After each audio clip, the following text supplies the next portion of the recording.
Praise the Lord. By the way, ako nga po, baka nagugulat po kayo. Sino ba yan? Parang kamukha ni Lee Min Ho sa stage. Kakaturo lang pala ng Dangers of Pride. Hindi pala, mali. Ako nga po pala si Kuya Mark Salvidar. I'm very honored and privileged po to be part ng leadership team ng ating simbahan. And today is the very first Sunday that I'm going to be preaching here in the stage. Praise the Lord. So I am honored, humbled for this wonderful experience na magamit po ng Panginoon ngayong araw na ito. So kung ready na po kayo, ready na din po ako. Amen. And today we're just going to allow the Lord to move ngayong araw na ito. So let's dive into the Word. Mark 10 verses 46 to 52. Ang sabi diyan, then they came to Jericho. As Jesus and his disciples, together with a large crowd, were leaving the city, a blind man, Bartimaeus, which means son of Timaeus, was sitting by the roadside begging. So nung ang ating Panginoon daw at ang malaking grupo ng tao ay palabas na ng Jericho, meron doon na nagbibeg on the roadside. Ang sabi doon, when he heard itong si Bartimaeus, narinig niya na ang ating Panginoon ay dadaan, sumigaw siya. He began to shout saying, Jesus, Son of David, have mercy on me. And then many rebuked him, ang sabi diyan, and told him to be quiet. But he shouted all the more. Praise the Lord. Son of David, have mercy on me. Then Jesus stopped, verse 49, and said, call him, tawagin niyo siya. So they called the blind man saying, cheer up, on your feet, he's calling you. Verse 50, throwing his cloak aside, he jumped to his feet and came to Jesus. At tinanong siya ng Panginoon, ang sabi niya, what do you want me to do for you? Tanungin mo nga ang katabi mo, what do you want Jesus to do for you today? Amen? Ang sabi ng blind man, Rabbi, I want to see. And then Jesus said, go, your faith has healed you. And immediately he received his sight and followed Jesus along the road. I have entitled this message, When New Season Comes. When new season comes. Tayo pa ay manalangin. Panginoon, we thank you. We thank you for this wonderful verse. We thank you for your word, Panginoon. We're excited to hear you today. Panginoon, tanggalin mo lahat ng distractions na pwedeng umalis ng atensyon namin sa iyong salita. May you move ngayon, Panginoon, ang aming mga puso is expectant, Panginoon, of your move ngayon, Panginoon. We're not excited for the preacher or just the message alone, but we're excited for your presence today, Panginoon. We invite you to be in the midst of our gathering, and we invite you to speak, Panginoon, loud and clear, sa mga taong bukas ang puso, Panginoon, para sa iyo. We thank you, Lord. We adore you and we love you. In Jesus' name we pray. Amen. Amen. Life is filled with seasons. Diba? Alam natin na ang buhay ay hindi lang isang season all throughout ng ating pamumuhay. May season tayo of childhood. Diba? Pagkabata ka, wala ka pang alalahanin. Diba? Sana all, walang worries. Di ba, laro-laro, okay lang mabaldog ka, masugatan ka. Di ba, okay lang yan. Di ba, and then nag-shift yung season natin into teenage season kung saan nag-explore na tayo sa buhay. Di ba, unti-unti nang nai-introduce ang responsibilities. May pag-aaral na kailangan intindihin. Some teenagers, some youth ay pinagsasabay ang season of studying and season of working. Marami naman ang nag-explore pa lang, inaalam pa lang kung ano yung kanilang gusto sa buhay. And then we shift into adulthood na parang ayaw na sana natin. Amen? Pero it has to come. Yung responsibilities has to come. Yung bayarin has to come. Yung worries natin. We navigate through life sa ating mga season. And both season, we don't always recognize, pero pagdating sa mga season ng ating buhay, we do not enter a season dahil lang nalipasan tayo ng panahon. Season doesn't just change dahil nagbago yung oras mo, yung taon natin. Ang season, it changes because ang season, we enter a season because we respond to a faith, through faith sa ating Panginoon. Kasi pwedeng 1 year ay marami ka na agad season. I remember last 2024, nag-graduate po kasi ako mid-year, 2023 December. And then pinayagan kami na mag-join sa yung last year na yung school year graduation. So dapat hindi po kami magmamarcha na mga December 2023 graduates. Pero pinayagan po kami. So yung 2024 ko ng July was my season of graduation. Pagtatapos siya. Pero that same year din po, I took my faith na i-take po yung board exam because I was a medical technologist graduate po noon. So, tinake ko yung faith ko na mag-board exam at that same year. So, may season agad ng challenge. May season agad of testing ng faith. Ngayon ko nga lang na-realize, grabe pala, pinagsabay-sabay ko pala lahat. And then that same year din po, by God's grace, ay nakapasa din po ako ng board exam ko. Praise the Lord. And that same year, nagpahabol pa po ang Lord ng another season. Kasi bago matapos ang taon, on December 2024, ay nagkaroon po ako ng aking very first job sa laboratory. So, yung season of victory, and then challenge ulit, and then another victory, and then season of responsibility, it all happened in just 1 year. And I realized na ganun din po sa ating simbahan, sa ating pananampalataya. Ngayon na nasa kalahati na tayo ng taon, magkakaroon na tayo ng bagong season, which is our 12 noon service. Praise the Lord. Diba? Ngayon may new season para sa mga kabataan. Meron tayong summer camp na dadating. Diba? Mga seasons in our life na nagta-transition from just attending the service to serving the Lord. And then from serving the Lord to leading a ministry, a link-up group. And then from leading to pastoring. Diba? Maraming mga transitions na nangyayari dahil God is constantly growing us and stretching us. Ayaw ng Panginoon na nananatili na stagnant ang ating pananampalataya. Ayaw ng Panginoon na nananatili ka na nakaupo lang. Tignan mo yung katabi mo. Sabi ng Lord, hindi ka daw uupo lang. Amen? And the truth about season is that every season demands faith. Amen? Bawat season ng ating pamumuhay, nagde-demand ng pananampalataya. Marami kasi sa atin takot sa pagbabago. Amen? We are hesitant of change. Hindi natin masyadong gusto na nagbabago ang buhay. Hindi natin masyadong gusto na nagbabago yung season natin. Kasi one new season comes, mas marami pa yung tanong kaysa sa sagot. Di ba, pagka naging magulang ka na, in just one snap, naging nanay ka, naging tatay ka, ang daming tanong, ang daming mga hindi mo sigurado. Nung ikaw ay nag-transition to working. I remember nung first time ko sa trabaho, nakaganon lang ako sa gilid. Kasi feeling ko, intern pa ako ng mga ano pong gagawin ko? Tapos niremind ako nung superior ko sa laboratory, sabi niya, Sir Mark, hindi ka na intern, wag ka nang magpa-check kasi nagpa-check ako ng gawain sa kanya lagi. Tama po ba to? Kasi minsan ang hirap ng transition of seasons. Amen? We step into an unfamiliar territory, iniiwan natin yung comfort natin, at tumaharap tayo sa mga sitwasyon na hindi pa natin na-encounter before. Ibig sabihin po, ang uncertainty pala is part ng transition. Amen? That's something we can all agree na hindi mo pwedeng tanggalin ang uncertainty sa panibagong season. Marami sa atin is asking for a new season, pero hindi natin gusto na hindi sigurado ang ating hakbangin. Amen? Dapat sigurado tayo, siguristang hindi sigurado. Amen? Diba? Kaya we don't usually recognize, but yung faith natin helps us doon sa mga shifts of season.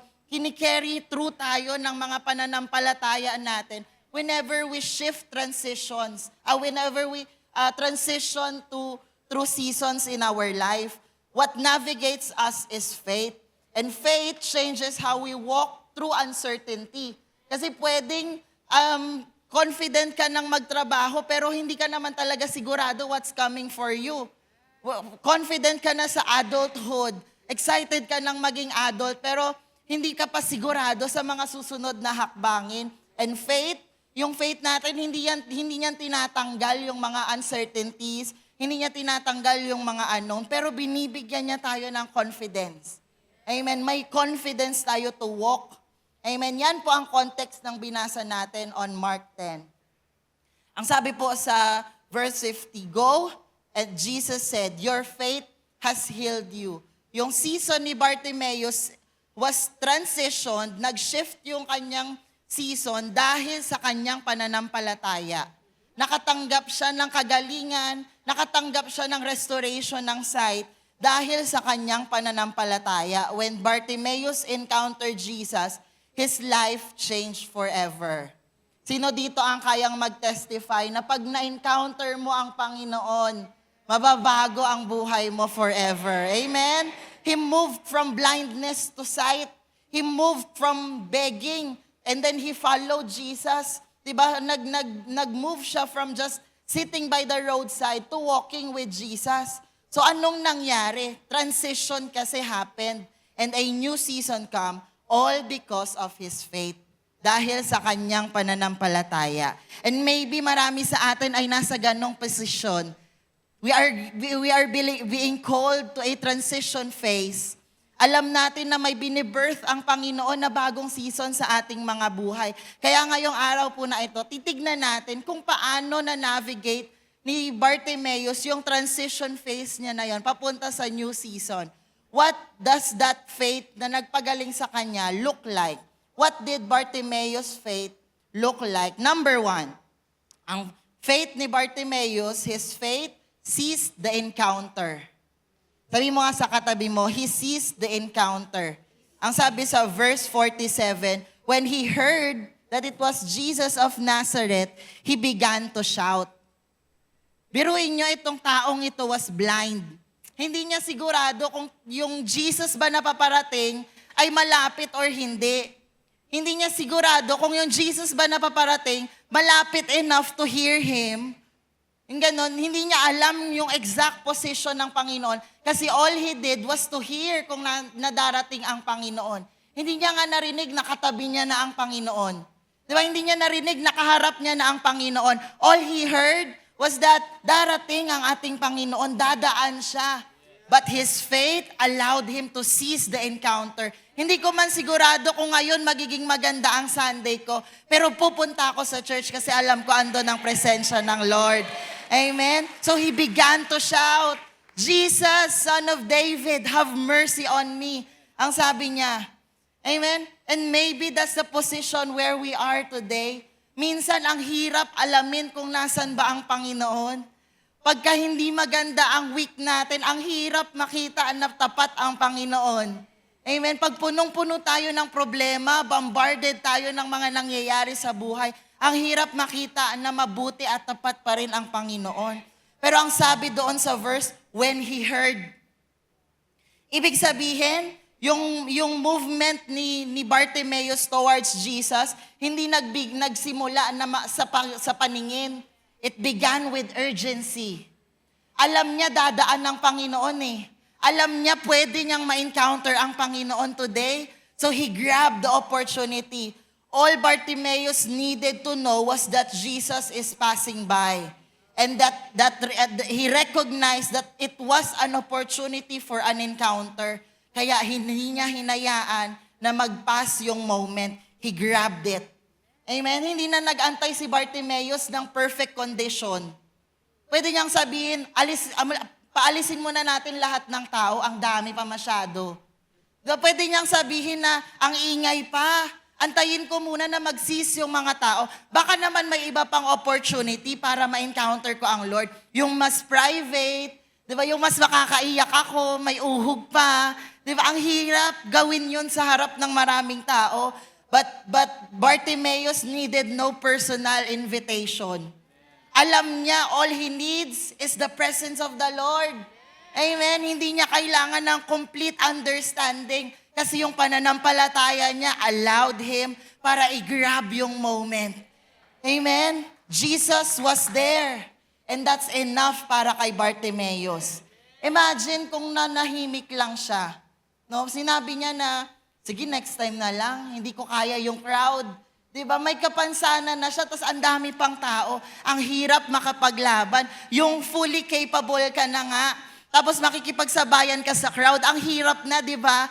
What more pa kaya yung bulag siya? Hindi niya alam kung saan ba dapat sisigaw. Hindi niya alam kung saan ba dapat lalapit, but he grabbed the moment. Amen? Many of us, many encounters with the Lord, na-realize ko is that hindi naman dahil maraming failed encounters with the Lord, hindi naman dahil mailap ang presensya ng Lord. Hindi rin dahil madamot ang presensya ng Panginoon. Marami sa atin, we miss Jesus because we often wait for the next big thing. Diba? Madalas, itatanong natin, kailan kaya yung next na camp? Next week na po yung summer camp. Pag-pray niyo po ang aming summer camp na gamitin ito para sa transformation at empowerment ng mga kabataan natin. Amen? Pero madalas na atin, naantayin pa natin yung next na summer camp. Kahit hindi pa next week, ngayon pa lang pwede ka nang mag-start. Andito ang presensya ng Panginoon. Amen? Marami sa atin nag-aantay ng altar call. Walang altar call. Di yata ako na-bless. Di ako naiyak. Walang pampaiyak sa dulo. Amen? Marami sa atin, we are waiting for our favorite preacher. Amen? Bagong preacher yung nasa stage. Next, ayoko niyan. Inexperience, mukhang bata pa, ayoko niyan. Inexperience yan.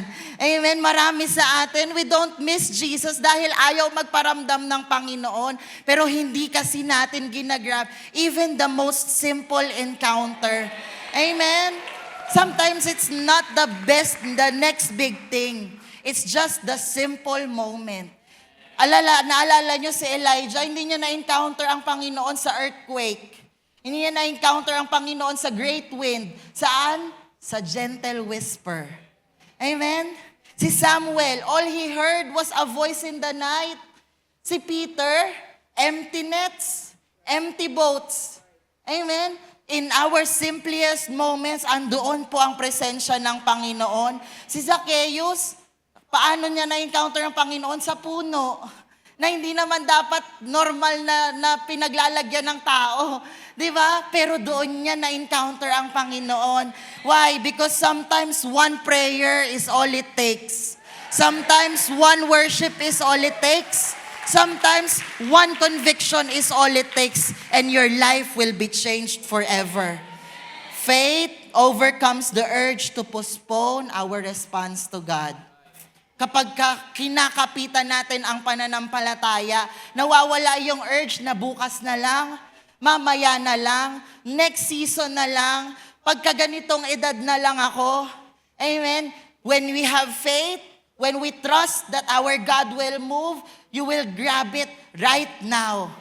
Sabi mo sa katabi mo, today is the day. Amen? Don't wait for the perfect time.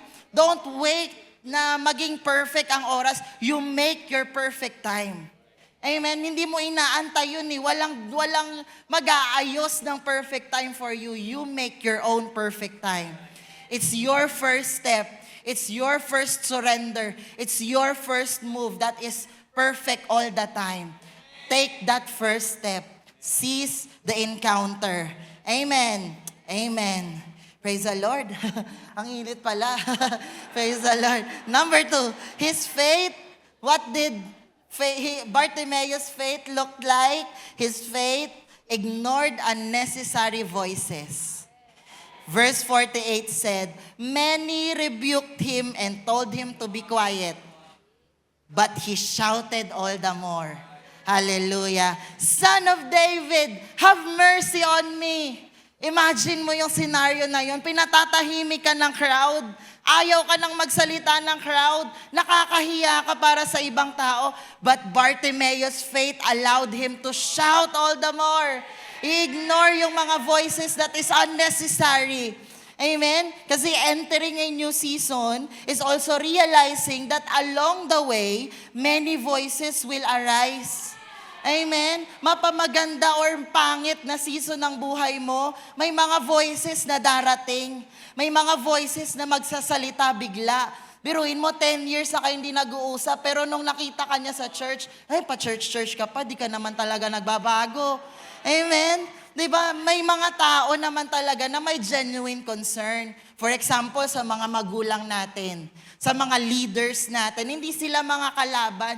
They are source of wisdom and guidance ng ating Panginoon. So we should honor and love our parents and leaders. Pero meron lang talagang mga tao sa paligid na intentional kang sisirain.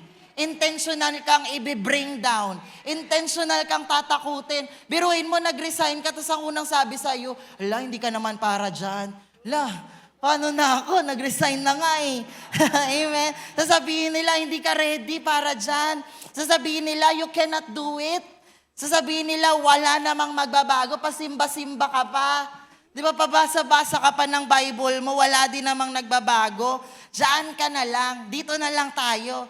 Kahit na masama, masaya naman. Amen? Okay na yan. Don't take it too seriously. Okay na yung Sunday, pupunta ka ng church. Bakit ka pa magre-rehearse pag Friday night or Saturday night? Bakit ka pa magli-link up pagka weekdays? Di ba, wag na, okay na yun. Don't take it seriously. But Bartimaeus understood that not every voice deserves his attention. Amen? He filtered the noise. Lahat yun naririnig niya. Biruin nyo, siya lang ang nag-iisang sumisigaw and many people are rebuking him. Sigurado ko naririnig niya na tumahimik ka. Baka nga kinakalabit na siya, huy, huwag kang maingay. Diba? Siguro kulang na lang takpan na yung bibig niya para tumahimik siya. But he shouted all the more. He chose not to let the crowd determine his response to Jesus. Amen? He was just that desperate. Amen? And yung desperation ni Bartimaeus allowed Jesus to stop. Verse 49 said, Jesus stopped. Hallelujah. Alam nyo, habang inaaral ko to, napatanong ako sa Lord, Lord, grabe naman yung mga tao. Hindi ba nila mag-gets na desperate siya for healing? Diba? Kung ako yun, siguro naawa ako kay Bartimaeus. Uy, wag niyo nang pigilan, kawawa naman. Diba? Kasi kawawa eh. Pero alam niyo na pinarealize din ng Panginoon sa akin is that, not everyone will understand your desperation for God. Diba? Hindi nila malalaman fully kung anong ginawa ng Panginoon sa buhay mo. That's why other people can easily comment sa pagpunta mo ng church, sa pagbabasa mo ng Bible, because nobody can understand what Jesus did for you. Amen? Hindi nila fully maiintindihan kung ano yung give up mo para sundin ng Panginoon. Hindi nila fully maiintindihan kung ano yung mga bagay na niligtas sa'yo ng Panginoon. Only you and God will know. Para sa mga crowd, meron silang sight. Si Bartimaeus wala. Talagang hindi nila maiintindihan si Bartimaeus. Yung mga crowd, may mga tahanan sila. Pero si Bartimaeus is a beggar, begging on the roadside. Hindi talaga nila maiintindihan. So kung hindi nila maiintindihan ang sitwasyon mo, bakit hinahayaan natin na madiktahan tayo ng ibang mga tao? Amen? Bakit hinahayaan natin na yung mga side comments ng iba ang magpapatigil sa atin sa pagpunta ng church? Sa pagbabasa ng Biblia, pananalangin natin those people and those voices that are intending to hurt you should not matter. Amen?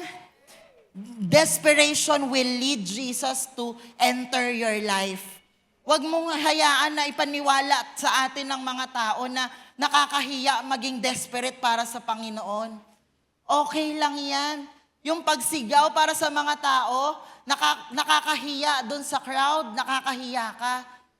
Tigil mo yan, ang ingay mo. Pero para sa Panginoon, pananampalataya ayon. Asking for more, shouting for more is not shameful. It's not asking to be shamed. Pero pinagnalandakan natin sa ating buhay na pananampalataya ang kinakapitan ko. Amen? He understood this opportunity was too important para mawala dahil lang sa comment ng ibang tao.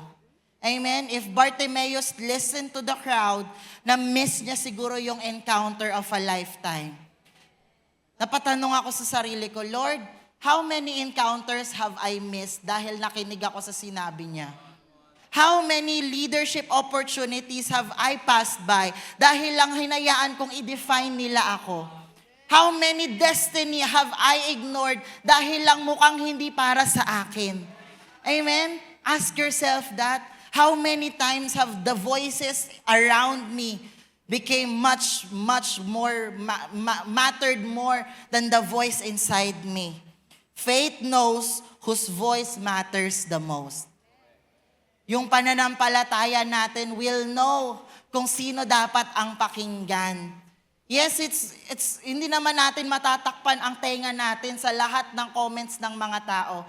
There will be comments, suggestions na maririnig talaga natin. Minsan makakaapekto sa puso natin, but only one voice matters. And that is Jesus Christ. The voice of the one who called you should matter more than the voices around you. Amen? It's good to hear yung mga babala nila, yung mga warnings nila, pero panghawakan mo yung salita at boses ng Panginoon. If we had called you here in this church, naniniwala ako dito kayo ta-transform ng Panginoon. If we had called you to serve, naniniwala ako na may paggagamitan ang Panginoon sa kingdom niya para sa iyo. Amen? Listen to the voice of God. Sabi mo nga sa katabi mo, makinig ka sa Lord. Wag sa akin. Amen? And number 3, what did his faith look like? His faith made him leave something behind. Ang sabi sa verse 50, throwing his cloak aside, he jumped to his feet and came to Jesus. What do you want me to do for you? Sabi ng Panginoon. Alam niyo itong detail na to, sometimes pag nagka-quiet time ako, madalas ko siyang ma-miss out. Pero itong moment na ito was a big thing para kay Bartimaeus. He threw aside his cloak. Para sa marami sa atin, maliit na bagay lang ang balabal, ang cloak. Pero para kay Bartimaeus, malaking bagay ito kasi probably hinihigaan niya yun. Probably doon siya natutulog. Yun na lang yung panangga niya sa lamig.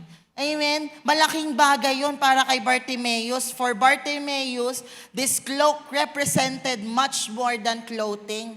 It represented his old life. Yung buhay niya bilang beggar, buhay niya bilang blind man, the life he has grown accustomed to. And yet, nung tinawag siya ng Panginoon, Bartimaeus immediately let go. Binitawan niya, tinapon niya aside. Why? Kasi naintindihan niya yung principle na marami sa atin ang hirap makaintindi. You cannot enter a new season without leaving the old one. Hindi natin kayang pasukin ang bagong season. Nabitbit pa rin natin yung old habits. Yung habits mo sa pag-aaral, hindi pwedeng applicable pa sa pagtatrabaho. Amen? Yung habits mo bilang single ay hindi na applicable para pag married ka na. Amen? May shift at pag may shift, may pagbabago. Ibig sabihin, may kailangan kang kalimutan. May kailangan kang iwan. Marami sa atin na nanalangin para sa bagong season, pero hindi natin mabitawan yung dati. Growth, pero ayaw iwan yung old habits. Calling, pero hindi maiwan yung old priorities. Amen? Gusto natin ng deeper relationship with the Lord, pero hindi mabitawan ang compromise. Amen? I remember nung bago ako sa simbahan, adik po ako sa K-drama. No, nandito nga po yung isa sa mga senior high school teacher ko. Volunteer din po si Ma'am Ruth. Ay ma'am, kung saan, andyan ka man somewhere. Pero si Ma'am Ruth ay isa sa mga teacher ko at makakapag-testify po siya na kahit sa klase, nagki-K-drama talaga ako nung senior high. At sobrang adik talaga ako. Isang araw kaya kong tumapos ng isang season ng K-drama, ganun ako ka-addict. Pero alam nyo, habang tinatawag ako ng Panginoon, unti-unti kong nare-realize na wala nang puwang yung constant K-drama sa pagtawag ko. Every time na may meeting kami sa church, ayoko umattend, magki-K-drama ako. Pero kailangan kasi leader na ako. Bagong season na eh. Diba? Pagka may link up, Gusto ko pang mag-K-drama pero kailangan kasi bagong season na. Kailangan bitawan at iwanan ang dating season so that we can enter a new season. Amen? Bartimaeus, hindi niya tinapon yung cloak niya kasi nagmamadali lang siya. Pinili niyang itapon. Hindi yun dahil nagpapanik lang siya. Pero yung state niya nun was excited. Biruin mo, lahat ng tao nire-rebuke siya pero ang sabi ng Panginoon, halika. Come to me. Call him. Amen? Bartimaeus left it because he recognized that Jesus can do better than his current condition. Amen? Pagka tinawag ka ng Panginoon at alam mong ang Panginoon ang tumatawag sa iyo, sigurado ka mas maganda ang i-offer ng Lord. Amen? Hindi pa naman po ako sobrang tagal, but there are times I have chose the call of the Lord. At kaya ko pong mag-testify na hindi pa po ako binibigo ng Panginoon. That's why I'm here today. Dahil hindi po nagbibigo ang Panginoon ng mga sumusunod at nakikinig sa Kanya. Amen? Ang choices ni Bartimaeus is not cloak or no cloak. Hindi yung cloak ang nagmamatter eh. And sometimes it's not the job that matters. It's the old you versus the new you. The old you on that old season, old habits and old perspective na hindi na magmamatter sa bago. So sometimes it's not the choice itself, but you, tayo mismo. Amen? You cannot walk into tomorrow while clinging tightly to yesterday. Faith is understanding that sometimes holding on becomes more dangerous than letting go. Amen? Minsan mas delikado pa, mas mahirap pa kung ipagpapatuloy natin yung pinagbibitawan ng Panginoon. Amen? Sabi mo sa katabi mo, bitaw na. Bitaw na. Sabi na ni Lord. Amen? This is an amazing story of an amazing demonstration of faith. Hindi sigurado si Bartimaeus, but his faith allowed him and brought him in the front of Jesus. And then this is what Jesus asked him. What do you want me to do for you? Grabe, what an amazing question. No? Maganda na yung question itself, pero tignan nyo kung kanino nang gagaling yung question.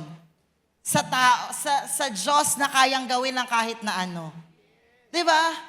What an amazing part na tanungin ka ng kayang magbigay talaga sa'yo ng anong gusto mo.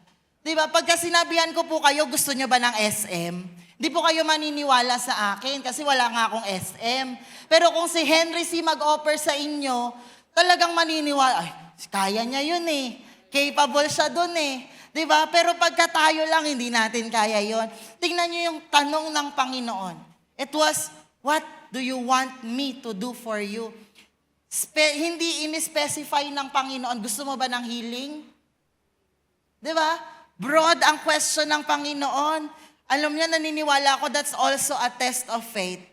When you can ask anything, pero tingnan nyo ang inask ni Bartimaeus, I want to see. You can ask for anything, Bartimaeus, bakit sight lang? Pwedeng mansyon ang hingiin mo. Pera ang hingiin mo, pwede kang pagalingin yan. Di ba? You can ask for anything, but he chose the right thing. That's an amazing demonstration of faith.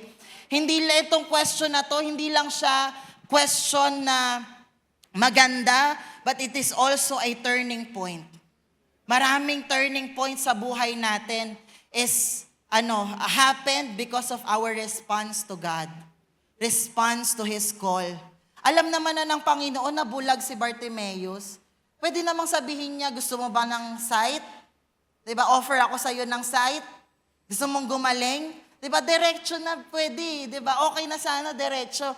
Pero tinanong pa rin ng Panginoon. Bakit? Kasi yung response mo sa ating Panginoon matters. Your response will determine your path. Yung sagot mo sa Diyos, yung sagot mo sa call niya, yung sagot mo sa bawat bagay na inilalagay niya sa puso mo, will determine kung saan ka kikilos. Si Bartimaeus, he did not waste the moment. Pwede siyang magtanong, maghingi ng kahit na ano. Pwede siyang manghingi ng temporary comfort. Pwede niyang unahin ang bahay kasi homeless siya. Pera kasi kailangan niya. But he did not ask for something that would merely make his current condition easier. He asked for something na magagamit niya for his lifetime. Because that's what faith do in our life. Faith gives us the courage to ask for the right things. Amen? Kasi hindi lahat ng magandang bagay, tamang bagay. Amen? You should know by faith what is the right thing for me. We have tons of opportunities, pero sa dami ng opportunities na yon, Lord, what's the right thing for me? Amen? Ang daming pwedeng magawa, but what's the right thing for me, Lord? Faith helps us to look beyond the temporary relief at makita natin at ma-desire natin yung true transformation. Kasi faith enables us to believe in what seems to be impossible. Kung ako si Bartimaeus, I would doubt. Hindi ko naman actually nakita ang Panginoon na nagpagaling. All I did was to hear. Di ba, narinig ko lang. I don't have physical evidence. Di ba? Kasi tayong mga tao gusto natin yung talagang klaro, kita natin, naiintindihan natin, pero wala nun si Bartimaeus. Hindi niya kayang ma-witness first hand by his eyes yung milagro ng Panginoon. Amen? So wala na agad yun. All he can do is cling to faith. Panghawakan ang kanyang pananampalataya. And that's what faith is. Diba, ang sabi sa Bible, it's the substance of things hoped for and an evidence of things not seen. Yun ang pananampalataya na dapat kumikilos sa atin. Alam niyo, madalas hindi naman talaga natin sigurado kung ano yung move ng Lord. We can pray all we want, but it's still up to the Lord. Diba, we can ask all we want, but it's all up to the Lord. We can never dictate, yung nagbibigay lang naman din sa atin. Amen? That's why faith is there. It's the substance ng lahat ng ating pinananampalatayaan, ng lahat ng ating hinihingi sa ating Panginoon. Kahit na hindi mo pa nakikita, may ebidensya ang puso ng Diyos. Amen? Sometimes it's hard to see the hand of God. Diba? Pagka ang daming problema, ang hirap makita ng blessing ng Panginoon. Pero hindi man natin makita ang kamay, pagkatiwalaan natin ang puso ng Diyos. The Lord's heart never fails. Amen? Ang puso He is holy forever, inaawit natin kanina. He does not change. The main thing about seasons in our life, nagbabago po ang season. Nagpapalit-palit ang season. Pwedeng yung season mo dati, hindi na ngayon. Yung kasama mo sa season mo dati, hindi na sila ngayon. May yung mga ginagawa mo dati, hindi mo na ginagawa ngayon. But faith allows you to be bold enough to stand. Hindi ko man sigurado ang season na binagdalahan ng Panginoon sa akin, pero sigurado ako na dadalihin ako ng Panginoon. Amen? Not all seasons are promised, but all season is with the Lord. Kasama natin ang Panginoon. That's this promise that He will be with us at hindi niya tayo pababayaan. Amen? Imagine how bold yung request ni Bartimaeus. Bulag asking for a sight. And maybe somebody in this crowd right now, somebody at their homes today, ay nasa ganong sitwasyon. I am also asking for something that looks impossible. Parang hindi kayang kumilos ng Panginoon na dito. Parang too much na ito. But just like Bartimaeus, he asked confidently. Hindi dahil nagtitiwala siya sa sarili niya, dahil sa efforts niya, pero dahil alam niya kung sino yung hinihingian niya. Amen? Bartimaeus only heard, pero tayo, we had every opportunity to see the blessings of the Lord. The moment you woke up kaninang umaga, blessing agad yon. Amen. The very thing that brought you here was also the blessing of the Lord. Diba, maraming mga bagay sa buhay natin, we are living in God's blessing. And sometimes we don't always recognize that. So when new season comes, when doubts appear, pagkatiwalaan mo, gising pa ako ngayon, tapat pa rin ang Diyos. Amen. May nakakain pa rin ako ngayon, tapat pa rin ang Diyos. Amen. Nakakapagtrabaho pa rin ako, tapat pa rin ang Diyos. Konti na nga lang, pero praise the Lord, may 5 piso pa sa bangko, tapat pa rin ang Lord. Amen.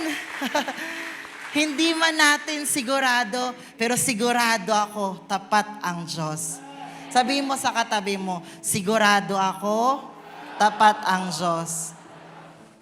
And this is the very thing that challenges us. Every season requires bigger faith. Amen? Hindi lang nagbago yung faith, dapat mas malaki pa. When the Lord calls you forward, i-expect mo mas madami din yung problema, mas madami din yung challenges, mas madami din yung doubts, yung fears, yung opposition. Ano pa mang maisip mo, mas dadami siya. Kasi forward nga nadadagdagan, uma-advance, umaangat. Kaya sa bawat angat ng season, dapat umaangat ang pananampalataya. So I want to ask you today, Global Family, how's your faith? How's our faith? Yung pananampalataya ba natin is still intact? Na kahit tawagin tayo ng Panginoon in a season where everything is unknown, kaya nating kumapit? How's our faith? Na pagka inas ng Lord na bitawan natin, kaya nating bitawan without any security. Amen? Season comes and go. And na-realize ko dati, isa po ako sa mga hirap bumitaw. Isa po ako sa hirap na mag-surrender. Akala ko dati, new seasons will be easier pag secured ka. Pag may ipon ka, pagka alam mo lahat, pagka sigurado ka sa detalye. Yun ang gusto ko noon. I wanted the Lord to be clear on what my calling is. I wanted the Lord to be clear on what my next step should be. Pero ang sabi ng Lord, hindi ko lilinawin kasi hindi na yan faith. Pagka bumitaw ka in a season of abundance, hindi yun pananampalataya Diba? Pag bumitaw ka in a season na lahat planado, lahat okay, hindi na siya pananampalataya. You have to trust on the Lord. Amen? Many times, ide-delay natin ang response natin kasi tinatry nating mag-prepare. Hindi muna ako magsaserve. Hanap muna ako ng Sunday off. Hindi muna ako magsaserve. Ganito muna gagawin ko. Hindi muna ako magli-lead kasi hindi ko pa kaya Tsaka na kapag kaya ko na. But we have to understand that there are things we can never prepare for. May mga bagay na ikokot ka out of, yun, anong nangyari? Diba? That's why I love the verse in the Bible that says, my help comes from the Lord. I look up to the Lord and I recognize yung help ko comes from the Lord. Because sometimes looking down, ang labo, ang dilim, pag tinitignan mo, ang hirap makita. But you look on the Lord. My help comes from the Lord. Lahat ng mga bagay na hindi ako sigurado, manggagaling sa Panginoon ang kasagutan. You just have to trust Him. You don't need to know everything for now. You don't need to be sure about everything for now. All you need to do is to trust on the Lord. Amen? New seasons begin when we respond in faith. Hindi magsisimula ang ating season na bago kung hindi tayo magre-respond sa Diyos. Hindi sa iyong kakayanan, hindi sa iyong galing, kasi mawawalan ka talaga ng confidence kung ang bagong season iaasa mo sa sarili mo, iaasa mo sa bank account mo, iaasa mo sa security mo. Hindi talaga tayo magiging ready for what is coming. Pero kung iaasa natin by faith, we can enter a new season. Kasi alam natin, yes, ang season nagbabago, ang Diyos ko hindi. Amen? Ang season nawawala, ang season napapalitan, but the same God who called me before is the same God who is sustaining me and who will bring me forward. Kasi naniniwala ako na yung pananampalataya ko is what God sees and what God recognized. You don't have to make a performance for the Lord. Hindi mo kailangan na tumambling pa para sa Panginoon. Ang kailangan mo lang pananampalataya. And however your faith would work, may it be by shouting, may it be by letting go, allow the Lord to work. Allow the Lord to move within your faith. Huwag mong hayaan na yung ibang tao ang magsasabi sa'yo. Huwag mong hayaan na ipapass by mo lang ang pagkakataon. At huwag mong hayaan na bit-bit mo pa ang mga kailangan ng bitawan. Just let the Lord work. Amen? Sabi mo sa katabi mo, let the Lord work.